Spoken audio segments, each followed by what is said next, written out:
Capítulo 9. El lino de la sábana.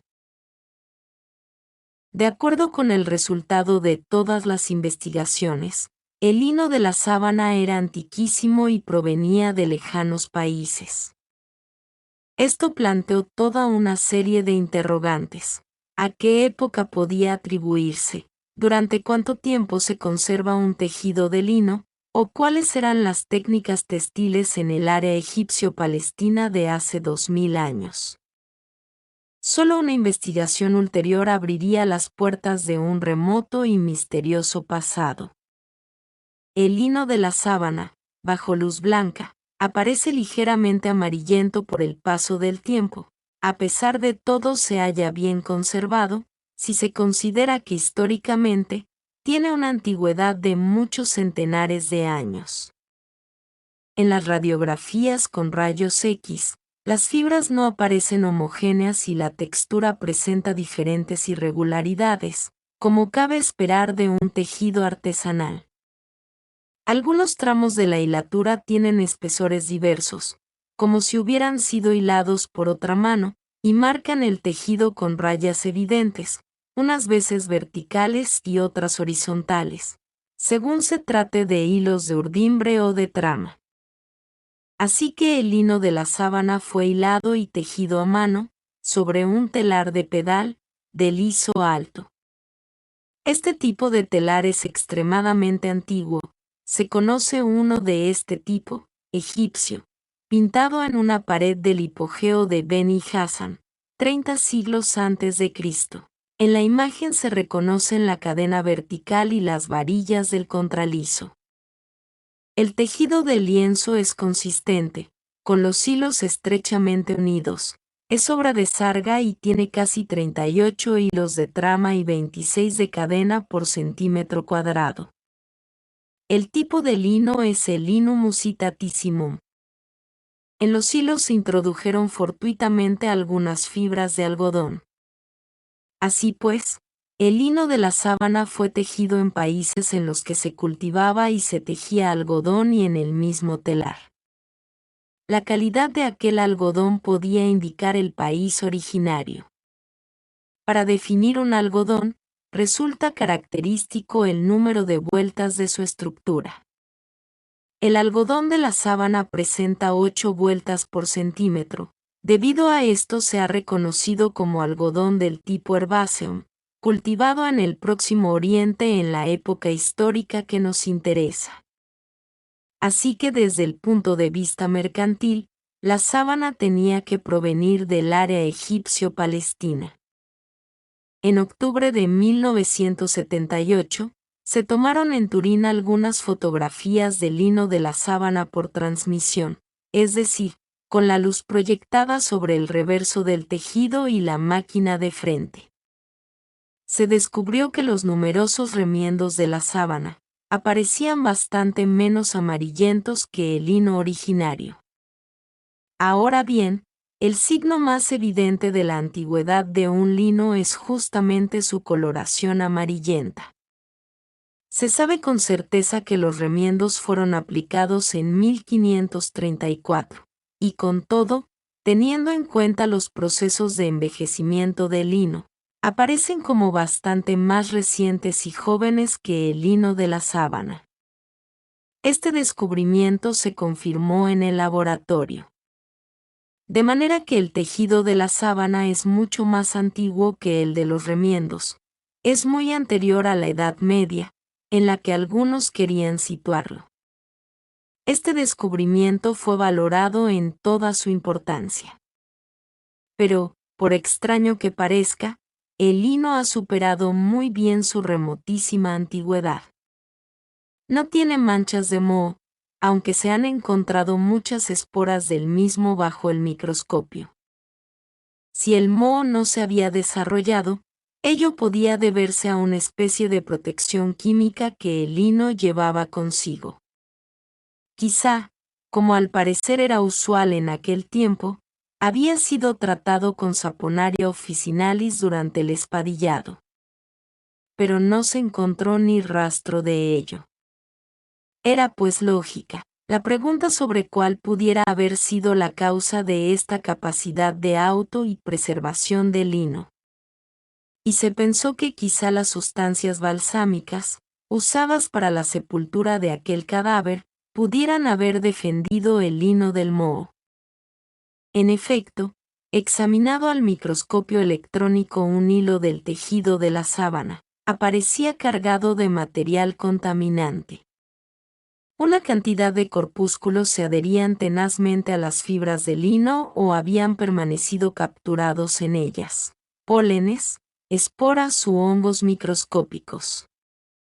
Lo que llamaba la atención era la cantidad de material de que estaba cargado literalmente el lino, lo que hacía suponer muchas vicisitudes y una gran antigüedad. Como prueba de contraste, se examinó, con las mismas ampliaciones y las mismas técnicas, un fragmento de tela egipcia obtenida en el Museo de Turín. Esta tela tenía con toda certeza 2500 años. Fue muy interesante advertir que el cuadro ultraestructural de la tela egipcia era extraordinariamente semejante al del tejido de la sábana. También aquella estaba ensuciadísima de corpúsculos, en parte fósiles, pólenes y otras cosas. Llevaba sobre sí la huella de su historia, lo mismo que parecía llevar la suya el minúsculo hilo del tejido de la sábana. En un primer análisis, el lino de la sábana muestra la textura densa de un tejido de alta calidad, elaborado con diligencia técnica y sin ahorro de hilaza. Esta estructura compacta ha jugado un papel significativo en toda la historia de la impronta y en su extraordinaria precisión y finura. De hecho, la apretada constitución del tejido le permitió recoger todos los detalles de la impronta y recibir las huellas de sangre sin dejar vacíos ni irregularidades en los bordes o dispersiones, como habría ocurrido en el caso de un tejido poco denso, de estambre o gasa, mucho más claro y sutil. Pero, a pesar de la estructura compacta y de la precisión de la textura, el lino de la sábana es todavía hoy sumamente suave y plegadizo. La flexibilidad de sus fibras hizo que pudiera adherirse al cadáver, como no hubiera podido hacerlo un tejido más rígido, y capturar, por consiguiente, mediante un contacto leve y en forma de faja, las más precisas minucias de la impronta y de las heridas.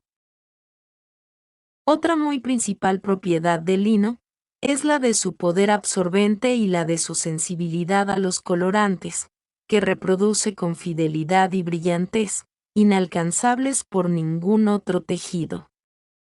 De los matices que podía asumir el lino en un baño de tintes vegetales, o con otros procedimientos artesanales, nos han dejado memoria fiel los antiguos nombres de los colores egipcios: color de cedro, de avellana, de azafrán, de la hoja de gelsomino, color agua de mar en la orilla, color negro cuervo, color de incienso o de ónice. Esta fiel sensibilidad al color se ha revelado también en la excepcional circunstancia de nuestra historia, en la que quedaron fijadas las mortales manchas de sangre y aquellas otras, tan pálidas, del suero.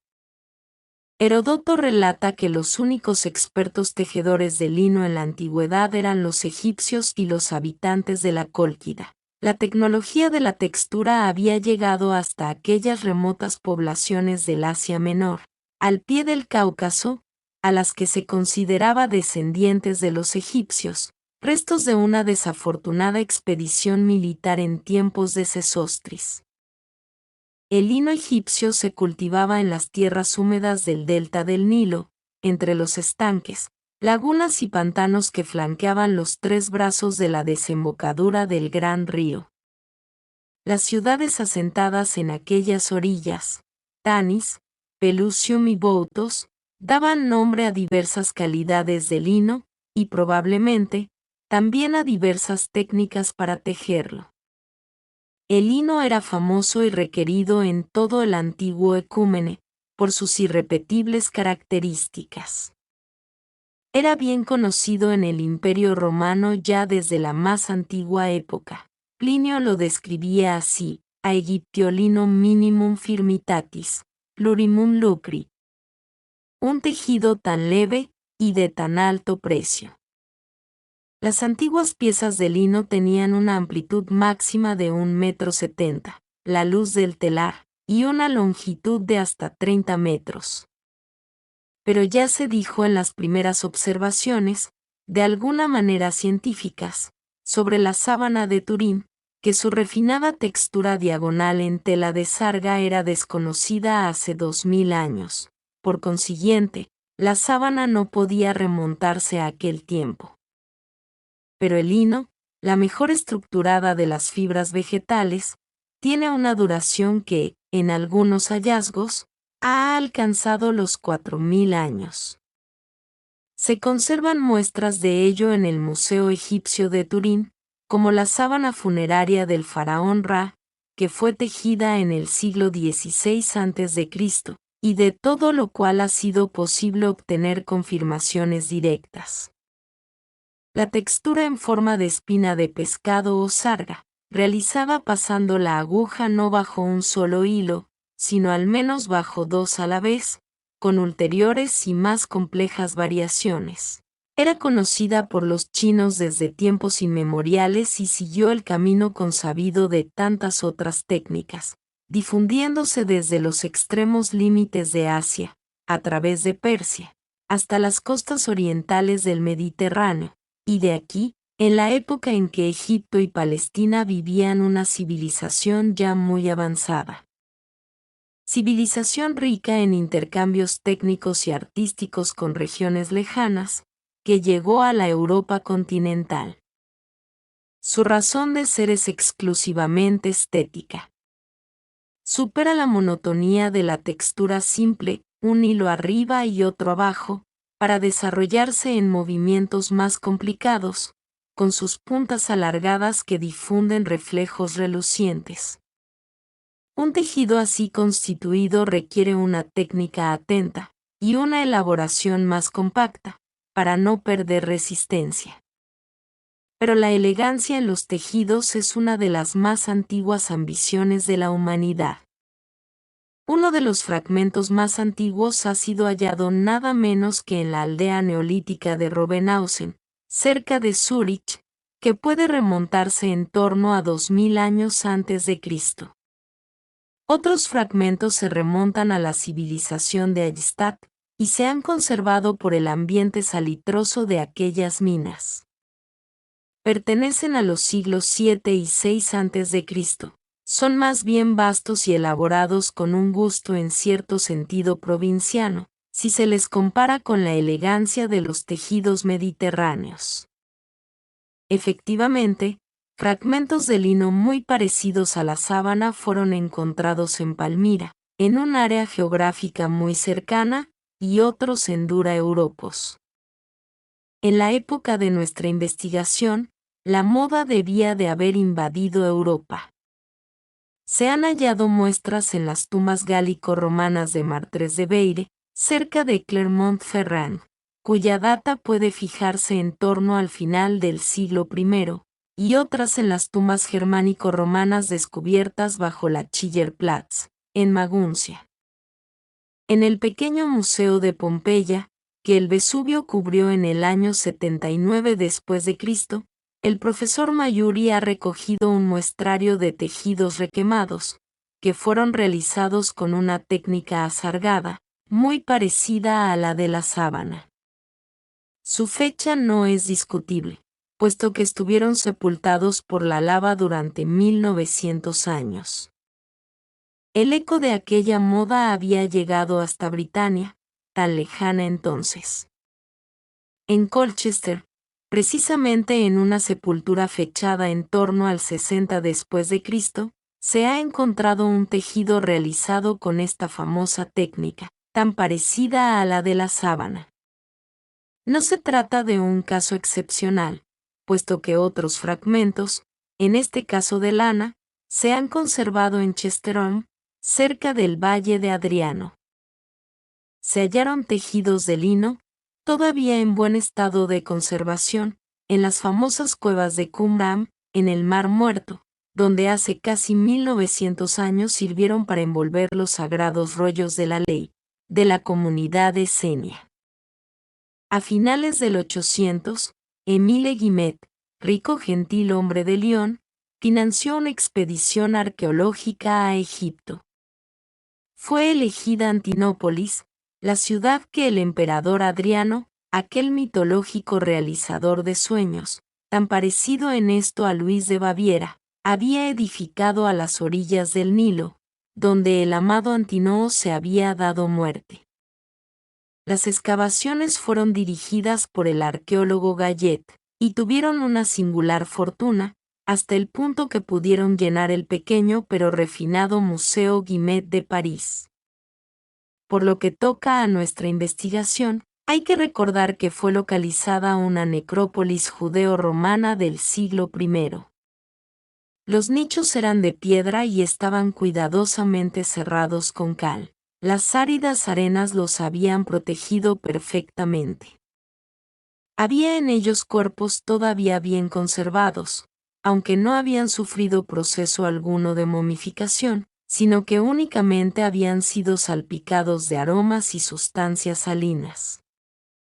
Uno de los hallazgos más interesantes fue el de un velo para cubrir la cara, doblado en 4 pliegues, y todavía en su sitio sobre el rostro del cadáver. Gallet describe el leve tejido, sobre el que se habían formado sombras oscuras, correspondientes precisamente a los puntos de más relieve de la cara, y más pálidas en otras partes. Gallet y los especialistas que examinaron el hallazgo, dijeron que la impronta era una consecuencia de las sustancias aromáticas usadas para la sepultura. Este tejido, dice Gallet, nos da el rostro de una persona muerta. Robert Wilcox, que en aquellos días se interesaba por todo lo referente a la sábana, al buscar aquella reliquia, se encontró con que toda la colección Gallet había sido trasladada al Museo del Louvre, en la sección copta, y conservada en los almacenes. Las cajas estaban amontonadas a lo largo de la pared de una estancia inmensa y fría, llena hasta el techo de otras cajas y paquetes de diverso tipo. Al remover las cajas y arrastrarlas hasta un punto en el que había un mínimo de luz, se levantó una gran polvareda. Abierta la primera, encontraron que estaba llena de tejidos funerarios, de un lino pesado y tosco. Según el director del Museo Copto, aquellos tejidos habían servido para sepultar a gente fallecida unos 150 años después de Cristo. Había unas 70 túnicas, pañuelos y otras telas, todas ellas parecidas a la sábana. El antiguo lino había sido tejido apretadamente. Ya no se notaba aroma alguno.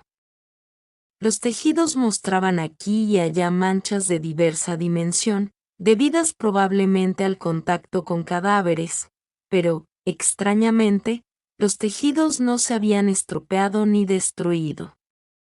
Era pues evidente que el lino podía mantenerse aún en las más adversas condiciones ambientales, se veían hasta bordados y cenefas.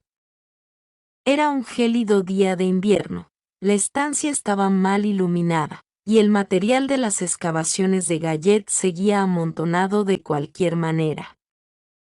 De aquel tejido, con la impronta de un rostro, también descrito por su descubridor, de aquel singular objeto que habría podido proporcionar indicaciones preciosísimas para el estudio de la impronta de la sábana, y sobre su natural proceso de formación, no se encontró ni rastro, salvo el recuerdo histórico de cuantos pudieron verlo. Pero las tumbas de Antinópolis aportaron todavía otros datos muy significativos para nuestra investigación. Algunos cadáveres llevaban sobre el rostro una máscara con el retrato del personaje. Una mujer reveló, gracias a este detalle de moda tan precisamente fechado, la época en que tuvo lugar su sepultura. Porque los cabellos, tan majestuosamente peinados hacia arriba, habían sido llevados así por Sabina, mujer de Adriano, que murió en el año 137. El descubrimiento tiene relación con la investigación sobre la sábana, puesto que esta mujer anónima, a la que le gustaba peinarse como su emperatriz, apoyaba en la tumba su cabeza sobre un precioso cojín, tejido con la técnica asargada de espina de pescado. Confrontando aquel tejido con el de lino de la sábana, la similitud es verdaderamente asombrosa. En otra tumba, quizá algo más antigua, porque la muerta llevaba una máscara de oro, según la costumbre tolemaica, se encontró un segundo cojín tejido de aquel modo, y ello confirmó que se trataba de una usanza bastante extendida. El tejido de la sábana, por su técnica y estructura, podía tener la misma antigüedad. Encontraba su sitio apropiado en la producción textil de la época, tenía una valoración adecuada según la moda de aquel tiempo, y probablemente, también un alto precio, puesto que había sido elegido para 2 tumbas suntuosas. La compleja búsqueda por los museos de Europa, entre las reliquias arqueológicas, en las necrópolis, le había devuelto su identidad histórica y lo situaba, lógicamente, en aquella civilización y en aquellos tiempos, sobre la base de una amplia serie de testimonios que se le parecían dentro de la mayor naturalidad. Fin del capítulo 9.